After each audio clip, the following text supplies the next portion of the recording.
Okay, now that that's fixed, I'm now going to continue with phantom pain and phantom memory. To start off with phantom memory, it's a little shorter segment. Um, so basically, or pain memory rather, not phantom memory. Um, Basically, pain memory is seen as special pathways are activated simultaneously to carry and amplify or dampen the pain sensations in the brain. So among amputees, it's possible that control mechanisms have gone awry as well as a result of remapping resulting in echo and amplification of pain in the brain. Another possible theory is it's also possible that the sensation synapses for touch are not quite correctly rewired, and the activity could be chaotic as a result. The higher brain centers would then interpret the abnormal patterns of input as junk, which is perceived as pain. And we don't truly know how the brain translates patterns of neural activity into conscious experience. That's yet to be researched, and that'll probably come along a ways later in the field of neuroscience and psychology. Um, so now that's been kind of described, I'm going to go into phantom pain. So it can be described as a physical pain memory that stays with an individual after the amputation, or after an amputation occurs. An example of this was revealed to Robert Townsend, who was also another patient in the chapter, who continued to felt as his nails, or phantom nails, were digging into his phantom hand.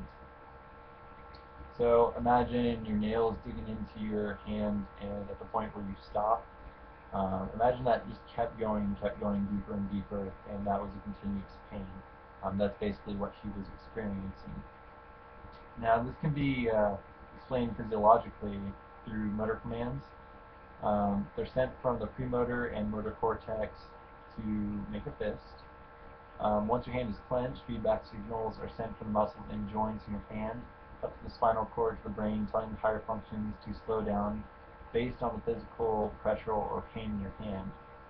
So, as I was saying, when your nails start to get to the pressure point or to where it's painful, your brain tells you to stop and pull back. This is based off experience and conditioning and experience within pain memory. Um, so because the hand itself is missing, there's no way to stop clenching because those signals are no longer able to apply the brakes because the activity is actually cut off in the nerves. Therefore, the motor output is pushed to an extremely high state, and this in turn may be experienced as pain.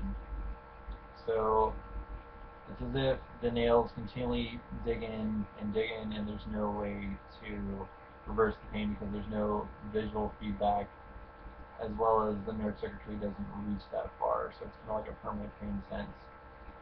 Except for when the visual feedback comes through, it can bypass the circuits and see that the hand is opening up. Say if it were placed in the virtual reality box or mirror box, and pain would subside until, you know, eventually the mirror box would cause the phantom hand or limb to disappear completely, in which the pain would also subside, or theoretically the pain would subside. So basically, that's all I have for this chapter. There's some more in depth if you want to read it. Again, the book is called The Phantoms of the Brain by Dr. Ramachandran and Blakey.